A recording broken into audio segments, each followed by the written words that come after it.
సాధ్యమవుతుందన్న అంశాన్ని దయచేసి గమనించమని కోరుతా ఉన్నా. వ్యవసాయం దండమారిగా చేస్తే దానికి సంబంధించినటువంటి ప్రతిఫలాలు సమాజం పైన ఏ విధంగా పడతాయో ఆలోచించమని చెప్పి అడుగుతా ఉన్నా. రైతు కష్టాల్లో ఉన్నప్పుడు, రైతు నష్టాల బారిన పడుతున్నప్పుడు ప్రభుత్వ బాధ్యతగా కనీసం వారు పండించినటువంటి పంటకి కనీస మద్దతు ధర ప్రకటించాల్సినటువంటి పరిస్థితులు ప్రభుత్వానికి ఉంటాయి.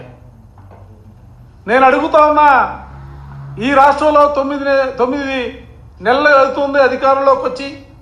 మీరు అధికారంలోకి వచ్చిన తర్వాత రైతు పండించినటువంటి ఏ పంటకు కూడా ధాన్యాన్ని తీసుకున్నా, కందిని తీసుకున్నా, మినుములు తీసుకున్నా, పసుపును తీసుకున్నా, మిర్చిని తీసుకున్నా, పత్తిని తీసుకున్నా, రైతు పండించినటువంటి ఏ పంటకు కూడా గిట్టుబాటు ధర లేనటువంటి దౌర్భాగ్యమైనటువంటి పరిస్థితులు ఇవాళ రాష్ట్రంలో చూస్తూ ఉన్నాం. ఎందుకు మీరు ఉదారంగా రైతాంగాన్ని ఆదుకోవడం కోసం ఎందుకు ప్రయత్నం చేయట్లేదని చెప్పి మిమ్మల్ని సూటిగా అడుగుతా ఉన్నా. ఇవాళ వడ్లు కొనే దిక్కులేక రైతులు వచ్చినటువంటి ధరకి నిలువున అమ్ముకున్నటువంటి పరిస్థితులు వాళ్ళు చూస్తూ ఉన్నాం. జగన్మోహన్ రెడ్డి గారు 19వ తారీఖున గుంటూరు మార్కెట్ యార్డ్కి వచ్చారు. ఎందుకంటే అప్పటికే రైతు గత సంవత్సరానికి ఈ సంవత్సరానికి పోలిక వేసుకున్నా, అంతకుముందు సంవత్సరానికి ఈ సంవత్సరానికి పోలికగా చూసినప్పటికీ సగానికి సగం 22,000 నుంచి 27,000 వరకు అమ్మినటువంటి మిర్చి ధర ఇవాళ 9,000 నుంచి 11,000, 12,000కి మాత్రమే మార్కెట్లో కొనుగోలు చేస్తున్నటువంటి పరిస్థితులు, రైతులు అమ్ముకున్నటువంటి పరిస్థితులు వాళ్ళు చూస్తూ ఉన్నాం. ఇటువంటి పరిస్థితుల్లో మిర్చి రైతుల్లో నమ్మకం సన్నగిల్లుతా ఉంది. ప్రభుత్వం మీద భరోసా లేదు. ఇటువంటి పరిస్థితుల్లో రైతుల్లో కూడా ఒక మనోధైర్యం కల్పించాలా. రైతుల్లో మనోధైర్యం కల్పించడంతో పాటుగా నిద్రపోతున్నటువంటి ప్రభుత్వాన్ని మేలుకొల్పాలా. ప్రభుత్వం ద్వారా మిర్చిని కొనుగోలు చేసే కార్యక్రమాన్ని చేయాలని చెప్పి ఆయన రైతాంగాన్ని పరామర్శించి దాంతోపాటుగా ప్రభుత్వానికి కూడా అనేక రకాలమైనటువంటి సూచనలు, సలహాలు ఇచ్చినటువంటి పరిస్థితులు కూడా ఈ సందర్భంగా గుర్తు చేస్తా ఉన్నా. మేమేదో ఇది రాజకీయ కోణంలో మాట్లాడుతున్నటువంటి మాటలు కాదవి.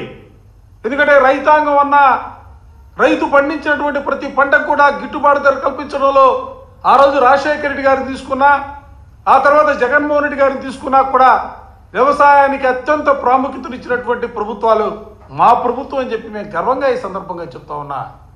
రైతు భరోసా కేంద్రాల దగ్గర నుంచి మొదలుకొని రైతుకు కావాల్సినటువంటి విత్తనాల దగ్గర నుంచి పండినటువంటి పంట కొనుగోలు చేయించినంత వరకు కూడా వైఎస్ఆర్ కాంగ్రెస్ పార్టీ ప్రభుత్వం జగన్మోహన్ రెడ్డి గారి నేతృత్వంలో రైతాంగానికి అండగా నిలబడినటువంటి పరిస్థితులు కూడా ఈ సందర్భంగా గుర్తు చేస్తా ఉన్నా.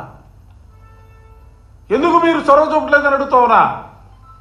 హడావుడిగా జగన్మోహన్ రెడ్డి గారు ఎప్పుడైతే రైతుల మధ్యకి వెళ్ళాడో హడావుడిగా సమీక్షల పేరుతో గంటల తరబడి సమీక్షలు చేశారు. ఇది కాదు, ఇది తగదని మేము ఢిల్లీ పోతా ఉన్నాం, ఢిల్లీలో మంత్రులు కలబోతా ఉన్నాం, ప్రధానమంత్రిని కలబోతా ఉన్నాం, రైతాంగానికి సంబంధించి ఈ పంటలకు సంబంధించి మార్కెటింగ్ ఇంటర్వెన్షన్ స్కీమ్ కాబోతా ఉన్నామని చెప్పి పెద్ద పెద్ద మాటలు మాట్లాడారు. దాంతోపాటుగా చెప్పారు 11,781 రూపాయి ఈ స్కీమ్ తగ్గితే ప్రభుత్వం కొనుగోలు చేస్తుందని చెప్పి రేటు కూడా ప్రకటించినారు. ఏదో ఎప్పుడో చూస్తూ ఉంటా, ఏదో బాటా కంపెనీలో రేట్లు ఉంటాయి 99 రూపాయలు, 780, 11,781 రూపాయలు. నాకు అర్థం కావట్లా. పోనీ మీరు ప్రకటించినటువంటి 11,781 రూపాయల స్కీమ్ సంబంధించి ఇవాటి వరకు కూడా మిర్చి యార్డ్లో కాదు ఎక్కడైనా కూడా ఒక్క టిక్కీకి సంబంధించి రైతాంగాన్ని ఆదుకోవడం కోసం ₹1 అయినా కూడా మీరు విడుదల చేసినటువంటి పరిస్థితులు ఉన్నాయని అడుగుతా ఉన్నా. వాళ్ళు ఎక్కడా కూడా లేవు. అసలు ఆ స్కీమ్ ఎప్పటి నుంచి మొదలు పెడతారో తెలియదు. ఆ స్కీమ్కి ఉన్నటువంటి నియమ నిబంధనలు ఏవో తెలియదు. నిన్న మొన్న మీటింగ్లు పెట్టి చెప్తా ఉన్నారు, దిగుమతి వ్యాపారస్తులతో మీటింగ్ పెట్టి మీరు కొనుగోలు చేసినటువంటి సరుకు సంబంధించినటువంటి వివరాలు ఇవ్వమని. అరే రే సిగ్గుపోతారు కదా. వాళ్ళు ఇవ్వటమేందబ్బా. ఇవాళ ఈ రాష్ట్రంలో ఏ ప్రాంతంలో చూసుకున్నా కూడా మిర్చికి సంబంధించినటువంటి రైతు తను ఎన్ని ఎకరాల్లో సాగుబడి చేస్తూ ఉందో ఈ క్రాప్ ద్వారా ప్రభుత్వం దగ్గర లెక్కలున్నాయి కదా.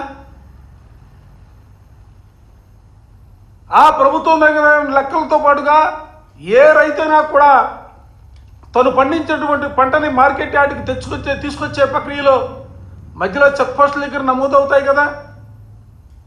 ఆ తర్వాత మిర్చి యార్డుకి తీసుకొచ్చిన తర్వాత గేట్లో మరలా తిరిగి నమోదవుతాయి కదా, ఏ రైతు ఎన్ని క్వింటాలు మిర్చి యార్డుకి తెచ్చారనేది.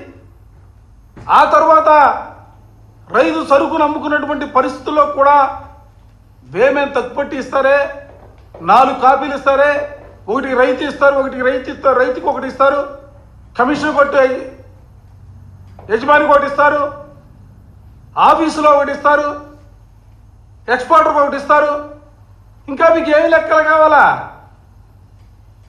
ఎందుకు కాలయాపన చేస్తా ఉన్నారని అడుగుతా ఉన్నా. దీనివల్ల ఎవరి ప్రయోజనాలను కాపాడటం కోసం మీరు ఆలోచన చేస్తూ ఉన్నారు. మిర్చి సీజన్ ప్రారంభం ఇవాళ నిన్న మొన్న ప్రారంభమైనటువంటి పరిస్థితి కాదు. జనవరి నుంచి మిర్చి సీజన్ ప్రారంభమైంది. ప్రతిరోజు కూడా లక్ష నుంచి 1,50,000 బస్తాలు ప్రతిరోజు కూడా మిర్చి యార్డుకి వస్తూ ఉన్నాయి. నేను వస్తా ఈరోజు కొనుక్కున్న పొద్దున ఈరోజు 2 లక్షల టిక్కీలు మిర్చి యార్డుకి సరుకు వచ్చిందట. అంటే రైతుల దగ్గర ఉన్న సరుకు మొత్తం కూడా వ్యాపారస్తుల చేతుల్లోకి వెళ్ళిన తర్వాత వ్యాపారస్తులకు ప్రయోజనాల్ని చేకూర్చడానికి ఆలోచన చేస్తూ ఉన్నారా? రైతు వాళ్ళు ఏం చేస్తూ ఉన్నారు? తగ్గినటువంటి రేట్లకి గుంటూరు మార్కెట్ యార్డ్ దాకానో మరో మార్కెట్ యార్డ్ దాకానో సరుకును తీసుకురాలేనటువంటి పరిస్థితుల్లో కళ్ళాల దగ్గరే సరుకును అమ్ముకున్నటువంటి దుస్థితి వాళ్ళకు కనబడతా ఉందే. వాళ్ళు అసలు మీరు ఎవరి ప్రయోజనాలను కాపాడుకోవడం కోసం ఈ 11,781 రూపాయలకే నిర్ణయించబడింది. కేవలం రైతాంగాన్ని మభ్యపెట్టడం కోసం ఆలోచన చేస్తూ ఉన్నారు. రైతుల ఇబ్బందుల్లో వాళ్ళు ఆదుకోవడం కోసం ఆలోచన చేయటలా. ఈ స్కీమ్కు ఉన్నటువంటి విధి విధానాలు తెలియదు, ఇప్పటి వరకు కూడా తెలియదు. ఇంకా సీజన్ ఉంటే ఒక 2 months మాత్రమే ఈ సీజన్ ఉంటుంది. అసలు గర్వంగా చెప్పుకోవాలి, భారతదేశంలో కాదు ఏషియాలోనే మిర్చికి సంబంధించి ఎగుమతులకి దిగుమతులకి సంబంధించి గుంటూరు వాళ్ళ మిర్చి యార్డ్లో 10,000 కోట్ల రూపాయల టర్న్ ఓవర్ జరుగుతూ ఉంటుంది సంవత్సరానికి. 150 కోల్డ్ స్టోరేజ్లు ఉన్నాయి. భారతదేశం కాదు ప్రపంచంలో ఒకే చోట ఇన్ని కోల్డ్ స్టోరేజ్లు ఉన్నటువంటి పరిస్థితి కూడా ఎక్కడా కూడా లేదు. గుంటూరు జిల్లాలో సుమారుగా 150 కోల్డ్ స్టోరేజ్లు ఉంటా ఉన్నాయి. దానిలో కూడా సుమారుగా లెక్కేసుకుంటే 1,30,00,000 బస్తాలు ఇవాళ స్టాక్ ఉన్నటువంటి పరిస్థితులు కూడా ఇవాళ ఉన్నాయి. ఇటువంటి పరిస్థితుల్లో ఒక పెద్ద పరిశ్రమగా చెప్పొచ్చు మిర్చి యార్డు. మిర్చి రైతులు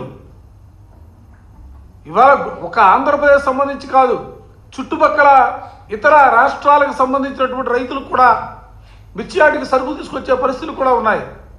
ఇటువంటి పరిస్థితుల్లో కూడా మిర్చి వ్యాపారస్తుల్ని కాపాడుకోవడం కోసం కనీసం ఆలోచన చేయనటువంటి ప్రభుత్వానికి ఈరోజు శాసన మండలిలో మేము వాయిదా తీర్మానం ఇచ్చాం. ఎందుకంటే వాయిదా తీర్మానాన్ని వాళ్ళు తిరస్కరించారు. తిరస్కరించినా కూడా మేము పదే చైర్మన్